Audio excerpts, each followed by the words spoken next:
I'm a big Sonic fan.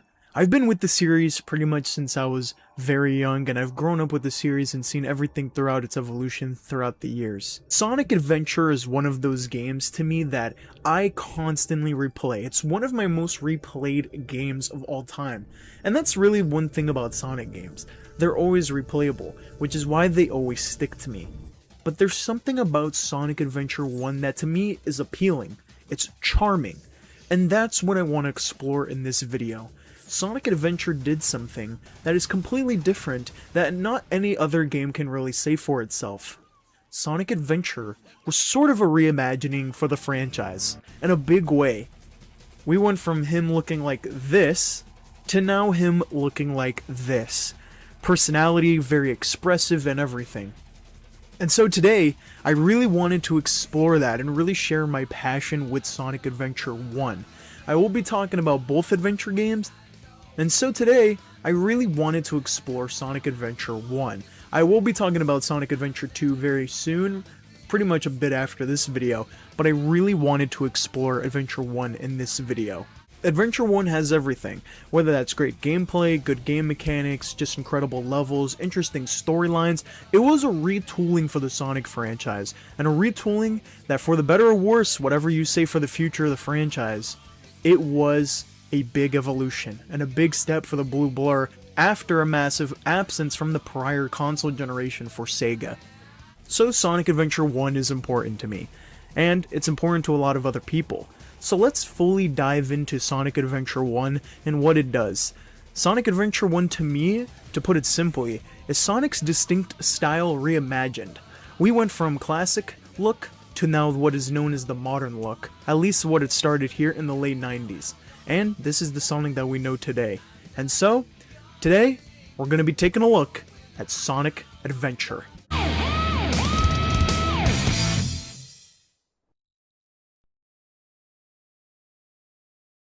To start off real quick, I think I gotta give people a bit of a brief history into how we got here with this moment to Sonic Adventure. All of you know, but Sonic was Sega's mascot, their child, the one thing they can count on that will always deliver success. However, there was a bit of a prior period where Sonic wasn't really in the spotlight somehow for Sega. Sega was working on a game that would be one of the most known canceled projects in the gaming industry, Sonic Extreme, which was supposed to release for the Sega Saturn. However, it never came to be. Development hell and so many things got in the way of a project that could have been special, especially with everything that we've seen of it. There's even footage out there to see if Sonic Extreme if you really want to dive into it. But it is a very known cancellation for a big franchise. And because of this cancellation, there were no main Sonic titles on the Saturn. The only new game, really you could say, that came out on the Saturn was Sonic R, an on-foot racing game. But there was one thing to give fans hope. Sonic Jam, released on the Sega Saturn a bit later, would be the final Sonic title ever released for the Saturn. It would be a collection of prior Sonic titles, but they did leave something interesting. They had a demo build that would later be able to help them with the Sonic Adventure development for the Sega Dreamcast that was around the horizon. And this was a playable test to fully showcase what potentially could be coming in the future for the Blue Blur. And so, of course, like many people within the industry and the community at the time, people were ecstatic, excited to see this new direction take place. What was Sonic's future steps? What was it gonna be like? And well, the very first instance of Takashi Iizuka and Yuji Naka seeing what they were capable of, and seeing what they might be able to do with the Sega Dreamcast, would be pivotal. Sonic Adventure also needed to find a way to really differentiate itself from games prior. Thus, they needed something that would become the future direction of the franchise, a risk and gamble that they would have to be willing to take. Well, that's why I'm immediately bringing up, during this segment of the video, Yuji Uekawa, the art director of this game. He completely revitalized these characters in ways that I feel like are super impactful and would display pretty much the Sonic characters that we know today. I mean, look at this Sonic from back to this Sonic of now. Tell me this is not a big upgrade. Now, trust me, I love classic Sonic art, but man, every time I see Yuakawa's work of the modern style is perfect. He knows how to make Sonic expressive, really showcase his personality, and also his coolness as a character, and why people appreciate and love him to this day. And it's because of Yuakawa that I actually think Sonic is where he's at today. Even with all the ups and downs that the franchise has gone through, I still believe it's because of what Yuakawa was able to showcase with his artistic nature and showing how expressive these characters can be in their world, that I really do think it's one of the core aspects that I personally always think about when I think of Sonic the Hedgehog. When I think about this franchise, I always think about Adventure 1 and 2, and what models do I always think of? Yuakawa's designs. And so Sonic Adventure came to be in the late 90s, something that would propel the Dreamcast forward and get people interested. Finally, a new mainline Sonic game was finally arrived. So, let's talk about the game itself. I'm immediately going to go into the gameplay, so prepare, because this is going to be a bit of a ride in talking about this game, because it's jam-packed with content to talk about. First, let's talk about the gameplay itself. There are 6 playable main characters within Sonic Adventure, but let's obviously go through the main guy himself. Sonic here is once again with his fast-paced action levels, but there's a difference here in his stages. For example, they completely took advantage of what is capable with Sonic within the 3D landscape. For example, there's some new implementations, one of them being the homing attack. This could potentially cause a chain of attacks where Sonic is able to lock on to enemies this time. While in some of the older titles it's not really clear if you've locked onto an enemy or not, just knowing that you're near an enemy is all you really need. Pretty much being able to just having to click the A or X button twice to be able to start the homing attack. The homing attack would be something that is still used and present today in Sonic games and would become part of his arsenal throughout the course of history. Sonic is extremely fast in 3D, but what I do love that they were able to do was be able to make it not nauseating. They actually were able to keep it contained, very easy to follow where he's going. And while yes, Sonic is going really fast, to the point where sometimes it's very hard for even the screen to keep up, I still personally love how they were able to keep it together and be able to make the experience worthwhile. One of the things I can easily say for Sonic Adventure 1 is that I feel like for a casual player trying to get into the franchise, learning Sonic's moveset in this game feels very, and I mean very eventful. It feels clear, concise, and to the point. You don't really need experience from other games to really get the hang of his potential moveset in this game. Yes, he's fast, faster than most other characters you'll play with in video games, but this Sonic specifically is one that you will be very used and accustomed to. And that's one thing that I can always say for the adventure games over other future Sonic titles. Adventure 1 and 2, I can personally say, at least for me, and I know a lot of people think it, are some of the most polished and also precise Sonic gameplay. For example, I feel like while I do prefer the Sonic Adventure 2 gameplay of Sonic and the way he moves and the way that polish is, Adventure 1 is some people's personal preference for how his moves are. And honestly, it's very incredible how they were able to nail this in the first 2 tries of his 3D gameplay. Full stop, the gameplay of Sonic Adventure is one of the most impressive things when it comes to aging for a game. These hold up still very well, and could be even used to a modern day. They really hold up this well. Sonic also has the return of his spin dash now in the 3D form, but what's interesting with this game with the spin dash is that it's really broken.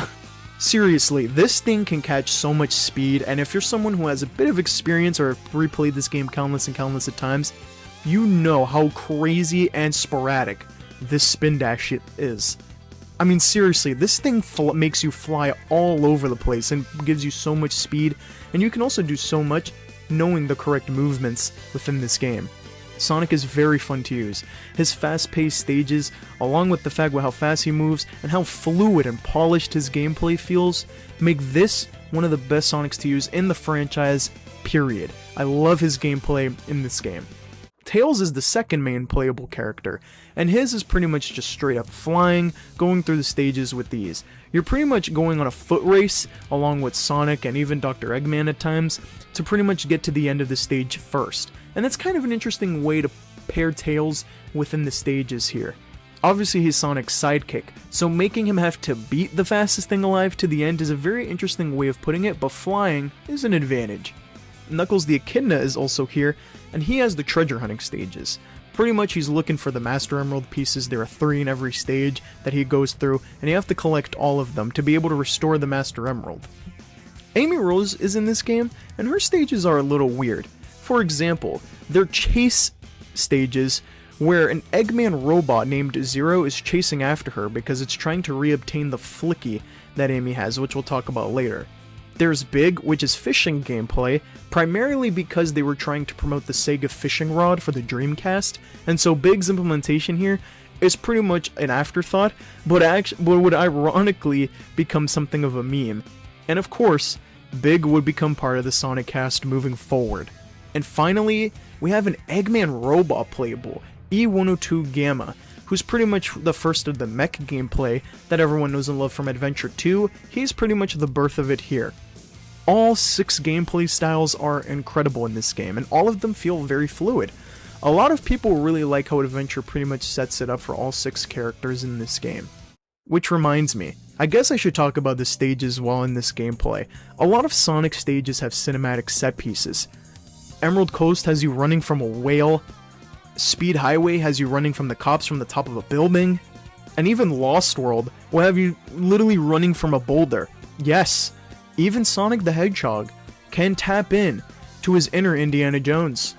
Tails, like I said, is on-foot racing, but there's a lot that Tails can do to be able to maneuver through these stages. Knuckles' treasure hunting stages also have a radar that will be able to help you pretty much get around. These stages are really great. There's even some stages that Sonic doesn't go through that other characters do. For example, Hot Shelter is a stage that Amy goes through, one that Sonic doesn't, and it's actually my personal favorite Amy stage within the game, primarily because of how it's set up and the way you run from zero here. A bunch of platforming, a bunch of interesting set of use of using keys to get through doors. This stage is really lovely. I actually really like it, despite its length. Big's gameplay is also really easy, especially when you get the hang of it. You can easily do Big's story within like 20 to 30 minutes, and it will easily be the shortest campaign within the game. Gamma's is mech gameplay, so if you have played Sonic Adventure 2 already but have yet to play this game, Gamma is essentially what Tails and Eggman are in that game. Specifically, he's able to lock on multiple targets, be able to shoot them down, and is going through the stage very fast, along with the simple use of using his weapon to be able to get through to take down the enemies along his path. All 6 are fleshed out really well, like I said, they're very polished, and that's the one thing about Adventure that I'm going to consistently use throughout the video. It just feels polished. There are also hub worlds in Sonic Adventure, 3 of them to be exact. There's Station Square, a bustling city, very busy, but everyone is around doing their own thing. You can even talk with the NPCs around here, which is interesting, which is a great thing that I do love Adventure adds to onto the world building here. See, Adventure is the first time that we see humans other than Eggman within the Sonic world, and even they have their own personal storylines going on. For example, one of them that I find really great is that train workers go on strike due to conflicts within the workplace, which I think is just simply incredible and humanizes the world itself. There's even NPCs you can talk to in Mystic Ruins, and that's another hub world, the Mystic Ruins. Pretty much these ancient ruins that also has a very cool ancient temple in the middle, and I really love how this area looks, especially the music here as well. Then there's Egg Fleet, Eggman's flying a main base for this game. Obviously, it's as what you would expect for an Eggman base. You see his face all over the place, you even can find Eggman Easter eggs throughout, and especially, the high stress and the high tension of the area is very felt. Sonic Adventure has incredible stages, also has incredible hub worlds, and in my opinion, they all come together to make a game that I feel like is pretty consistent. However, I'll talk about one thing that I wish was improved upon, and that's the cutscenes. Now, I want to preface this first. Let's talk about the good thing about the cutscenes, the voice acting. This is the first Sonic game in history with full voice acting, and boy, let me tell you, this cast does a great job. Ryan Drummond is Sonic and he does incredible, really showcasing the coolness of the character as well as his high confidence, and being able to belittle and also embarrass his competition. I love it. Watch out! You're gonna crash! Ah! Look, it's a giant talking egg! Silence! I guess Eggman's got one of them, but the other one's safe. That guy must be desperate. Hold it right there, creep! You can't get away with this! Knuckles, don't tell me Eggman tricked you again! Me? What about you? Way to go, Knucklehead! Hurry, Tails! Take Amy and get out of here! But what about you? I'll find that Eggman and put him out of commission! Like I said, Rumman does a great job. The other voice actors do great too. Corey Bringus as Tails despite his young age, and you can very much tell he is a kid. I still believe that him and Adventure 2 Tails are pretty good. Heroes 1, we'll get there when we do that video. Michael McGahern is pretty good as Knuckles, Jennifer Dooleyard is really good as Amy, but the one person I really want to highlight in this video is the late, great Dean Bristow. I'm gonna play some scenes, but just look at how incredible he makes Eggman just so menacing. Oh, yes! It's just as the stone tablets predicted! His strength increases every time I feed him a Chaos Emerald! With all 7 emeralds in him, he'll be invincible! And work for me! Together, we'll destroy Station Square! And on its ruins, I'll build Robotnik Land, the ultimate city, where I will rule it all! Come on, Chaos! Let's find another emerald, shall we? Ha! Like taking candy from a baby!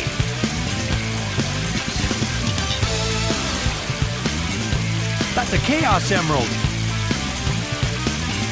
That's right, fool! You made it all too easy! You practically gave them to me! Behold my floating masterpiece, the Egg Carrier! But it pales in comparison to the power of chaos. Adieu, until we meet again, my friends! Be gone, all of you! This is all I really need. Gamma! I will! You're no match for Chaos, even though he's not perfected yet. Okay, Chaos. Destroy them all! Immediately! You fool. Away, before I make mincemeat out of you. You have yet to see the true powers of chaos. That's right! You will now obey only me. I mean, seriously, he does a great job as Dr. Eggman.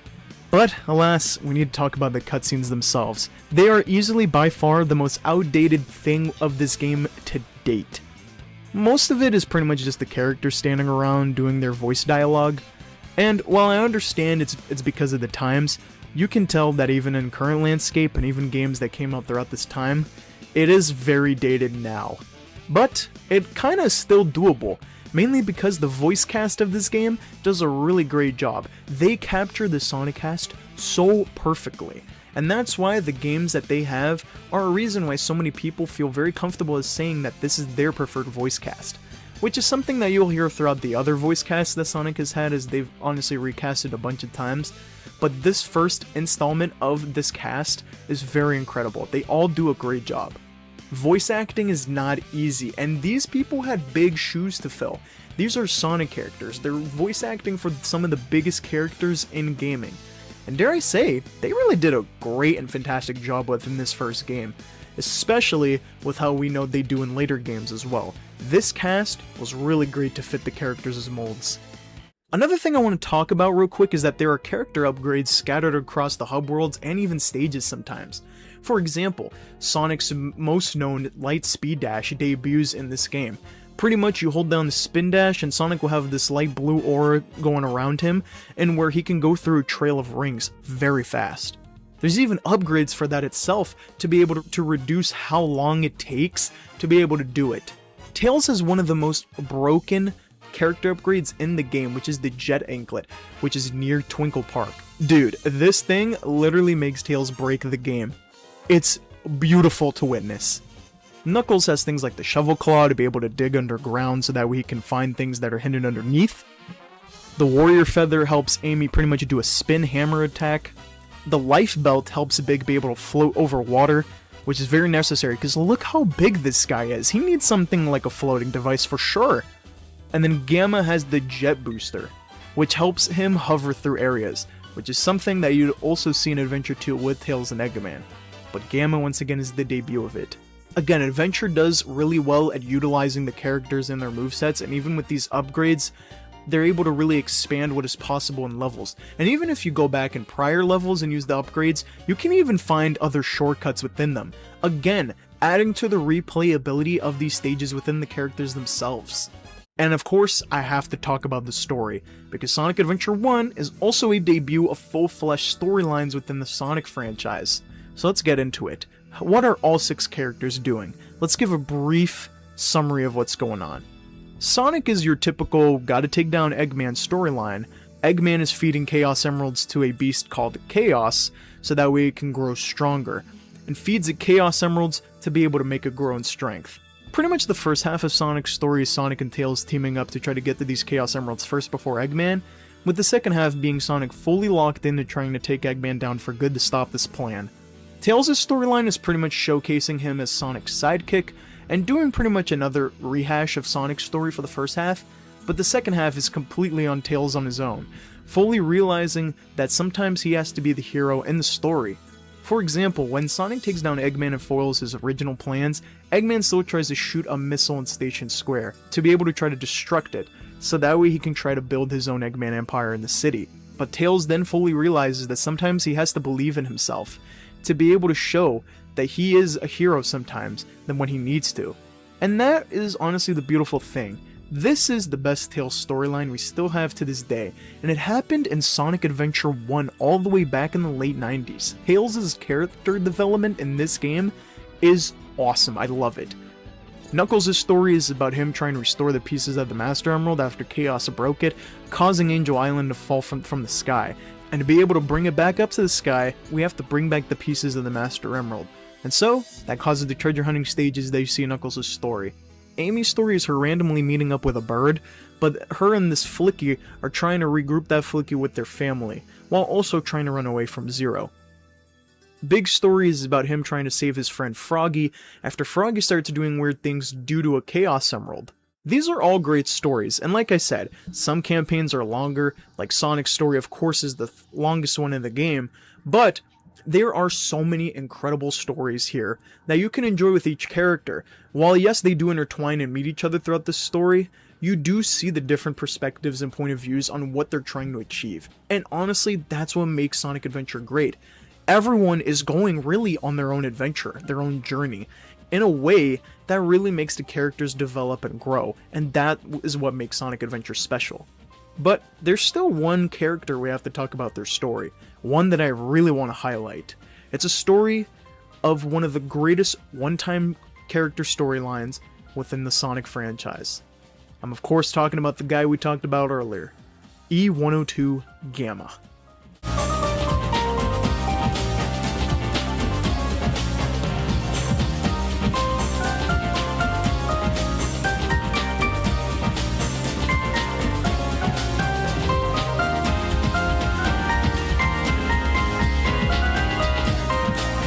Gamma's story, to simply put it, is incredible. We see the birth of him as a robot after Eggman puts the Flicky in Gamma, and then we see Gamma meet all his other brothers, and at first, it looks like a typical Eggman robot having to do his deeds. Their mission was to capture Froggy. Gamma comes back with the correct one, meaning that all the other ones got sent into the abyss. Jesus, look at this dude, this is so sad. We even see a scene where Gamma sees his first brother pretty much getting completely retooled for an upgrade, and seeing what the robots really go through. One of my favorite scenes in this game is when Amy and Gamma meet up. Their whole conversation here, throughout their interaction, is really wholesome, and shows a compassion of heart within Gamma. This is where you really see the change in Gamma, where even though he was asked to get the bird, he has no clue why he needs to get this bird. And that's the one thing about Gamma. He's the one robot that was able to fully realize that he has a heart. And so, after everything that happens in the collapse of the Egg Fleet, we then see Gamma go around to try to rescue his brothers by simply destroying the machines and rescuing the animals within them. One of my favorite aspects of Gamma levels is the simple fact that once he destroys a robot, you're able to see the Flicky or the animal come out of the robot, fully showing the humanity of what Gamma is doing here, to the point where he even sacrifices himself at the end of his story. Simply put, Gamma is one of my all-time favorite characters in Sonic. I'm so serious. And honestly, if it wasn't for Shadow constantly coming back, it would have been a debate. But it's very clear that E102 Gamma has the greatest one-time character storylines in all of Sonic.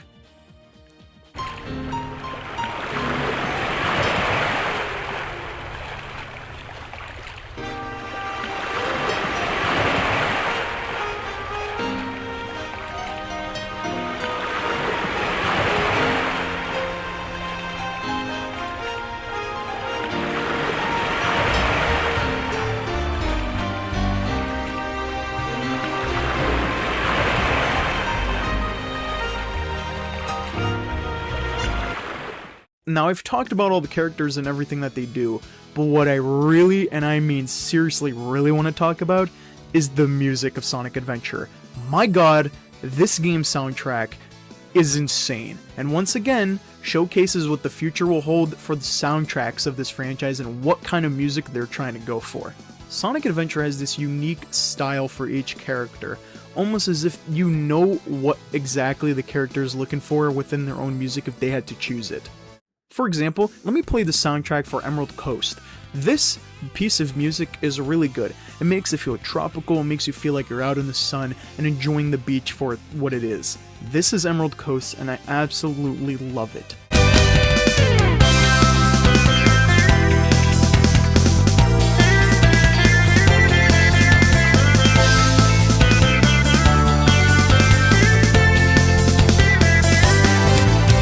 There's even levels like Windy Valley and Twinkle Park, which are incredible levels, mind you, but they have Sonic 3D Blast remixes, and boy, both of them are incredible to listen to.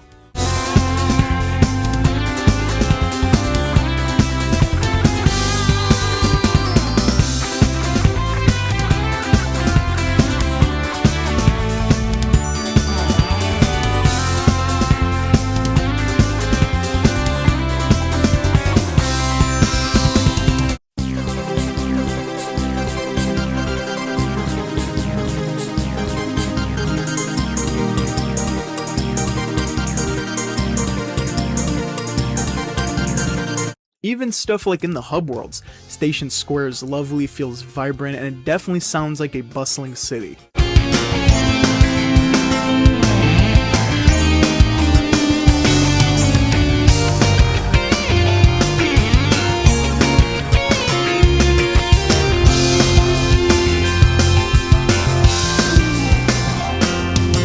Mystic Ruins makes you feel like you're really a part of the ancient ruins and exploring the jungle within.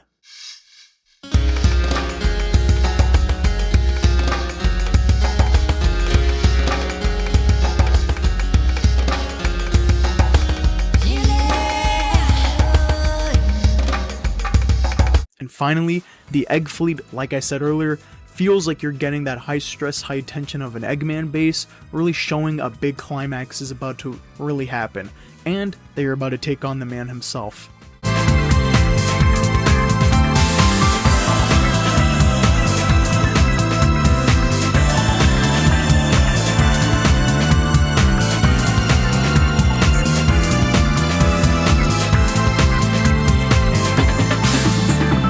Speed Highway is really incredible for a stage in terms of music. I mean, this thing sounds high, fast-paced, and just in general, it feels exhilarating.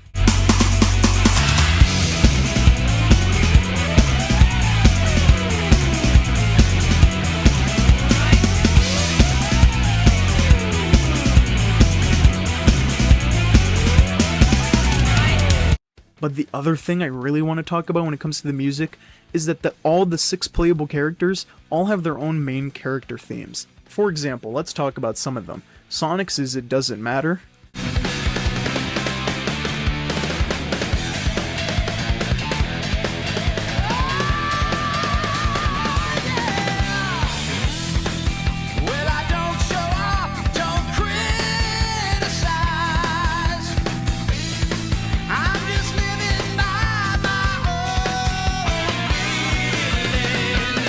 Tails is Believe in Myself.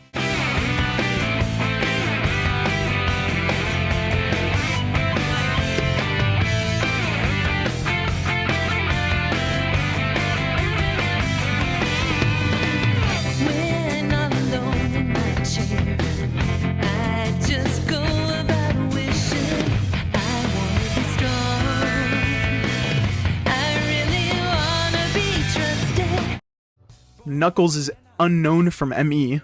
The heavens, the blood of my ancestors flows inside me. My duty is to save the flower from evil deterioration. Yeah. Amy's is my sweet passion.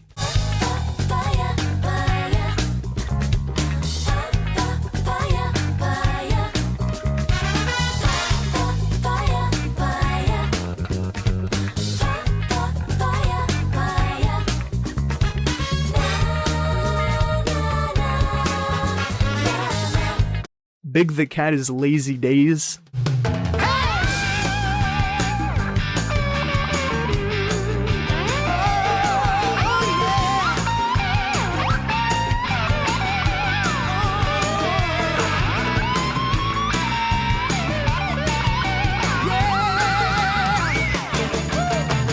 Oh, it's a windy and sunny day, and I can hear the beat sound of distant waves. The past weeks have been gone by so fast. It's all the same, the bright sky and shining sun. I have a feeling it's gonna be a fun day. And E102 Gamma is straight up just a theme of E102 Gamma.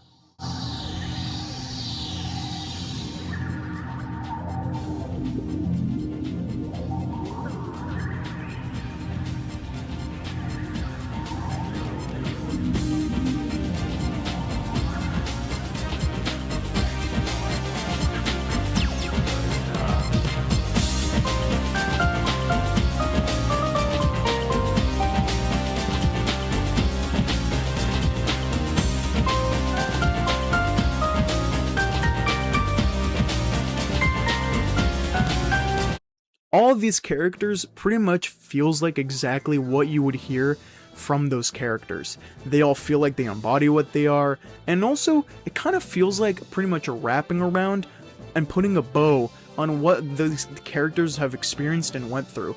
They kind of feel like a summary in themselves of what these characters go through within these vocal themes. I want to brush really quickly on the bosses of this game. While they are really good, I really feel like there's one I really want to point out. The final boss of Sonic's story is simply incredible. Same thing for the final one in Tails' story within the Eggman fights. Seriously, these two are simply incredible. The one at the end of Sonic's story, the Egg Viper, oh man, this thing is incredible to fight. Especially with the fact that Eggman tries to do a last second attack on you by trying to crash onto a platform you might be standing on, which is why Sonic's speed comes in handy because you have to run away from it.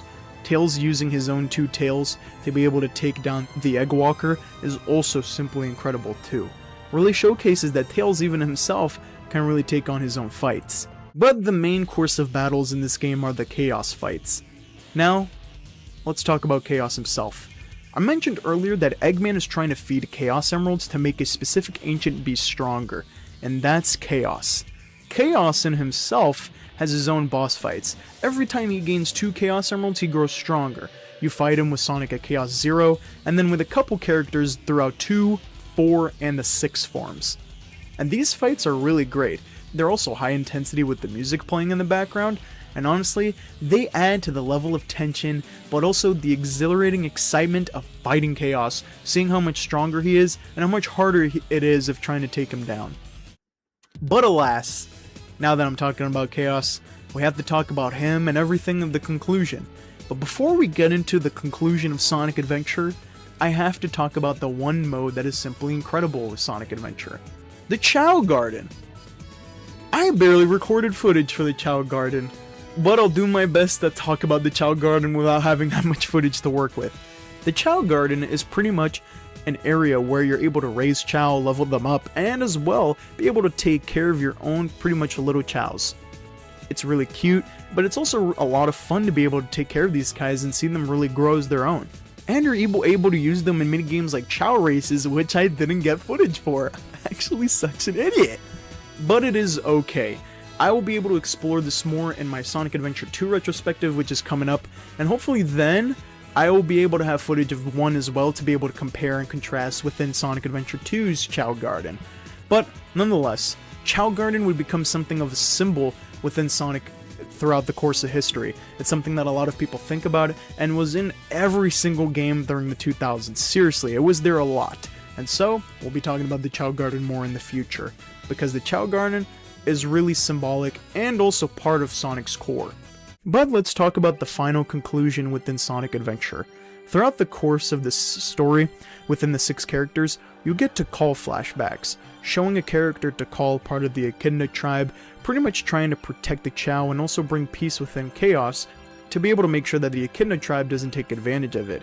Because Pekatronix, who is Tikal's father, is trying to use them for the Echidna tribe to be able to gain power and use them for control to be able to win their wars and battles. While Tikal wants to stop this violence, she's essentially trying to pull a 1 versus 100, even more than that, and it's too much power to overcome. Pekatronix tries to take control of the Chaos Emeralds to be able to win these battles in the future for the Echidna tribe. This is also showing a lot of why Knuckles is the last Echidna remaining. It's a beautiful piece of Sonic lore that really explains the world in itself. And honestly, this really makes Knuckles a very interesting character in this aspect. In his story, he talks about wanting to know why he's even guarding the Emerald in the first place. And I feel like by the end of these flashbacks and this whole situation that occurs in this game, I think he now knows his answer. But honestly, this game does a lot when it comes to adding to the lore of the Sonic series, as well as highlighting very key factors that needed answers. And also, with everything going on with the Echidna tribe and everything with Tikal, it really shows the importance of the Chaos Emeralds. You see, Tikal has a saying when she goes up to the Chaos Emeralds. And I'm going to say the whole saying here, because I think it's very important within the Sonic franchise. What I'm referring to is Tikal's Prayer, which is an ancient chant passed down through her family that is able to control the energy of the Chaos Emeralds. Here it is. The servers are the 7 chaos. Chaos is power, power enriched by the heart. The controller is the one that unifies the chaos. This is a great saying because it's showing that the Chaos Emeralds, depending on the user, to be able to use them, and however they please, depending on the person's heart. How are you going to use the energy of the Chaos Emeralds for your own? And I bring this up with the Chaos Emeralds energy because it's something I've always thought about when it comes to this game. And it's something that I think they tried to foreshadow with these flashbacks and this prayer specifically for the final battle of this game. Let me pretty much make it clear by talking about the conclusion of this game.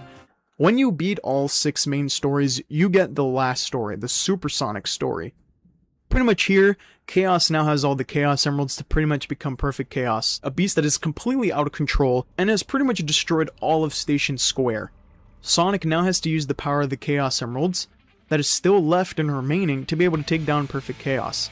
You see, despite Perfect Chaos having the power of the Chaos Emeralds, he left the positive energy left within the Chaos Emeralds, allowing Sonic to use and scrape up that last piece of power to be able to turn into Supersonic, the ultimate ore farmer.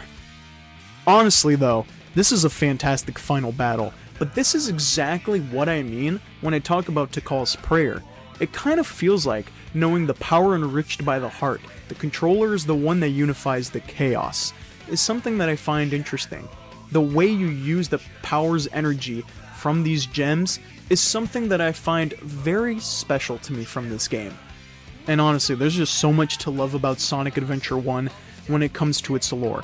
But like I said, the final battle is here, we're fighting him in a destroyed Station Square, and it's Supersonic versus Perfect Chaos. And this is what I mean with the music. The main theme here is made by Crush 40. Sonic Adventure's main theme is called Open Your Heart, a song made by Crush 40, which is a combination of Johnny Gioeli and Jun Seno from Sega, pretty much joining forces to be able to make music.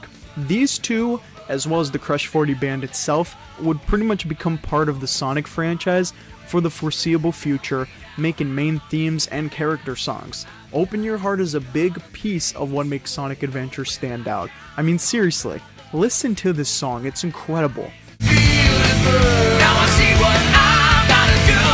Open your heart, it's gonna be alright.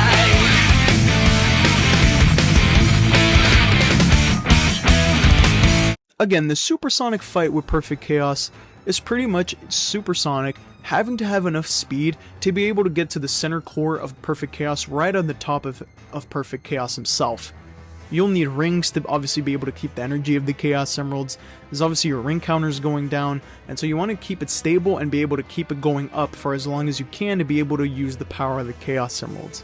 Super Sonic needs to go fast to be able to reach that center point within Perfect Chaos. And at first you might think you might have finished the fight within 3 hits. And then, the second phase begins. The music completely changes, and now it's a pure instrumental piece.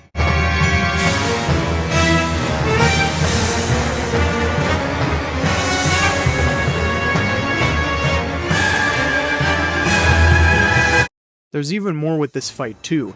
Perfect Chaos now has to get 3 more hits, it's getting much harder to speed up here, and once you get through this high stress tension situation, trying to get through it and really feeling this pressure of the final fight, I love everything about Super Sonic vs. Perfect Chaos. It's one of my all-time favorite final fights in all of Sonic. Yes, even up there with some of the franchise's best. This is one of my all-time favorites, with the location, its setting, the atmosphere, the way the environment is in this fight, and the way how you have to take him down feels like very Super Sonic-esque, and it feels very rewarding when you finally take him down. By the end of the game, after you take down Perfect Chaos, Tikal brings Chaos back to peace, shows him that he's the Chao's guardian, and that he needs to protect them with all he can, to bring them to peace and show them the love that she knows he has in his heart. With that said, that's the end of Sonic Adventure, and Sonic goes in his own ways. Sonic Adventure is an incredible video game. I can't stress enough how much this game means to me, how many times I've replayed it along with Sonic Adventure 2, and that's why I'm very excited to make my Sonic Adventure 2 video, because I really want to show these 2 games the love I have for them both. They are simply incredible, and incredible pieces of art displayed within their medium. Sonic Adventure shows the true compassion when characters are fully developed, fully grown, and really showcases the beauty of the Sonic world. And when the main characters are written well, they can really do some incredible things with these characters within this world. However you may feel about Sonic's future after post-Adventure 1 and 2, however you feel about the ups and downs of this franchise, one thing was clear. Sonic Adventure set up the Sonic franchise for the better for the future, however it played out. And I feel like this game is a pretty big component, along with Adventure 2 of course, because I feel like both of them play a big role during this Sonic era, of pretty much showcasing why people love this franchise for what it is. The gameplay of all these characters having the different variety within gameplay mechanics, the well-written story and being able to add to the lore of this world. Just in general, the way these characters were expressive and personalized, thanks to an incredible artist who knew what he was doing with these characters, and as well, being the face of Sega, and being the character that they have to really put all their eggs in the basket for, Sonic the Hedgehog really is special, and this game proves why this franchise still lives on today as a core piece of the video game industry. Sonic Adventure, with every sense of the word of what I meant earlier at the beginning of this video, is Sonic's distinct style reimagined. They had to go from this Sonic to the Sonic they have now, and this present Sonic is awesome. Sonic Adventure is a beautifully well-crafted game that everyone has to play.